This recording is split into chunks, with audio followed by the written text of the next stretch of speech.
Os israelitas haviam partido de Elim e agora se aventuravam pelo árido deserto de Sim. As areias escaldantes e o céu vasto e sem nuvens aumentavam a sensação de desolação. A esperança que sentiam ao deixar Elim logo se transformou em desespero à medida que a fome começou a corroer seus espíritos. Com passos lentos e pesados, os murmúrios entre a multidão tornaram-se mais altos. Por que nos tiraram do Egito? Questionavam alguns, lembrando-se com nostalgia das panelas de carne e do pão à vontade que acreditavam ter na terra do faraó. O sofrimento no deserto parecia-lhes um preço alto demais por uma liberdade que naquele momento era mais uma promessa distante do que uma realidade. Moisés, sempre atento às aflições do povo, sentiu o peso das queixas. Ele e seu irmão Arão se encontraram para discutir o problema. Se o povo continuar assim, corremos o risco de uma revolta, disse Arão preocupado, enquanto coçava a barba branca, sinal de sua preocupação e cansaço. Moisés olhou para o céu, fechando os olhos por um momento em busca de sabedoria. O Senhor nunca nos abandonou, afirmou, sua voz cheia de convicção. Devemos ter fé, Arão. Quem nos tirou da escravidão não nos deixará perecer aqui. No dia seguinte, a queixa dos israelitas atingiu seu auge. Enquanto caminhavam no calor inclemente, um som diferente do sussurro do vento se espalhou pelas fileiras. Vimos o Senhor nos céus, gritou alguém do meio do grupo. Moisés e Arão pararam, observando o que unia o olhar da multidão. Uma nuvem descia do céu, pousando suavemente no meio do acampamento. O Senhor ouviu nossa aflição, anunciou Moisés, a esperança ressurgindo em seus olhos. Naquela noite, os israelitas foram orientados a recolher um misterioso alimento que apareceu ao redor do acampamento, um tipo de pão que nunca haviam visto antes. Moisés chamou de maná, um presente divino que supriria suas necessidades diárias. Com a barriga cheia e a promessa renovada no coração, o povo foi dormir naquela noite com menos queixas e mais esperança. À medida que a lua cheia iluminava o deserto de Sim, muitos dos que antes murmuravam agora sussurravam orações de gratidão. Certos de que, enquanto mantivessem a fé, encontrariam maneiras de superar qualquer deserto. No meio do vasto deserto, um povo traçava seu caminho cansado, suas esperanças minguando como miragens distantes. Dizem que quando a insatisfação invade o coração, qualquer obstáculo parece ainda maior, e assim estava o povo, à mercê da austeridade do deserto. Apesar de sua libertação recente, a gratidão parecia se evaporar sob o sol escaldante. A fome era mais que um incômodo, tinha se tornado uma sombra constante, perene como as areias. Eles murmuravam, questionando se não seria melhor retroceder do que avançar para um destino incerto. Moisés, o líder paciente, ouvia os murmúrios e sentia o peso da responsabilidade em seus ombros.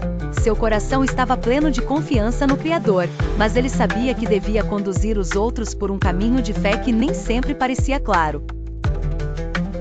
Foi então que o Senhor falou a Moisés em promessas que cortaram a tensão como um raio no céu claro do deserto. Vou fazer chover pão do céu para vocês, disse o Senhor. Essa promessa era mais que uma solução física, era o antídoto espiritual para as dúvidas e as incertezas dos corações dos que seguiam Moisés. Cada um colherá a sua porção diária, continuou o Criador, uma lição implícita nos atos de fé e disciplina. Haveria suficiente para todos, mas também seria um teste, para ver se entenderiam a importância de seguir as instruções divinas. O povo escutou a promessa com um misto de surpresa e ceticismo. Estavam acostumados a contar com suas reservas, estratégias e engenhosidades, e aqui estava a instrução de confiar e obedecer.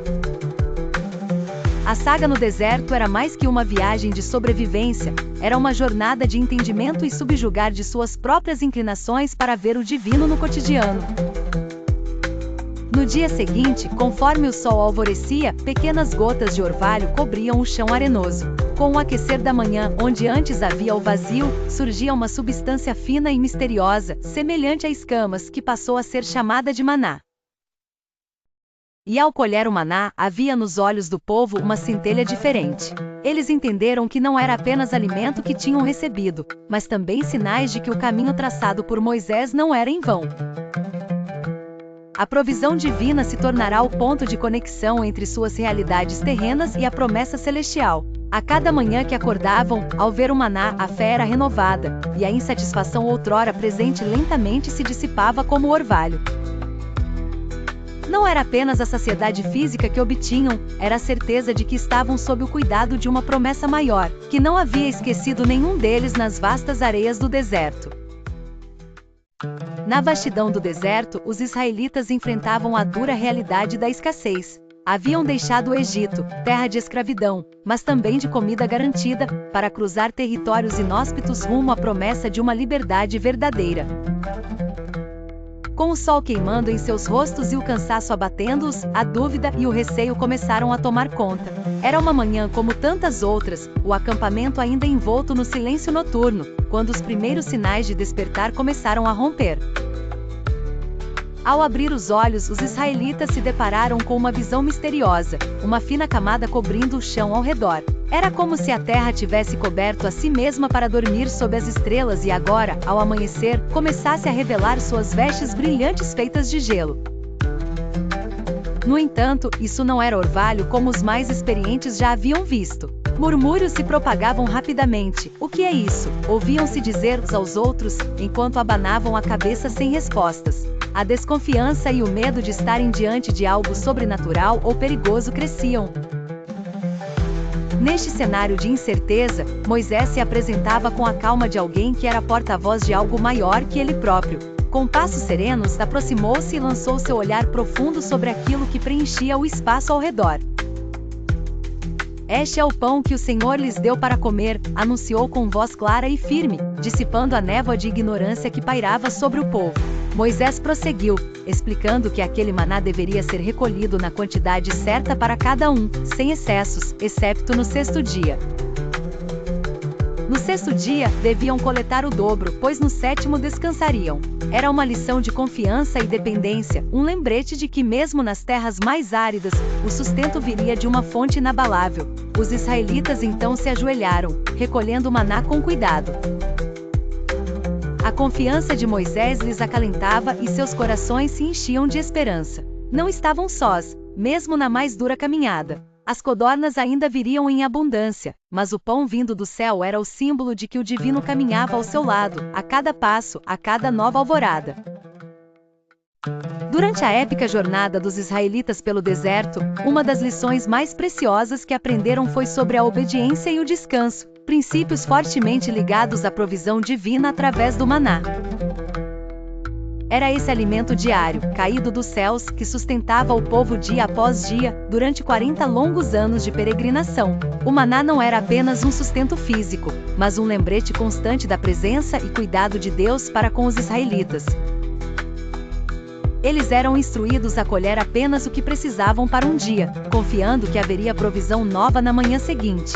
Essa prática diária era um exercício de fé e obediência, ensinando-os a depender unicamente do Senhor e a respeitar suas instruções.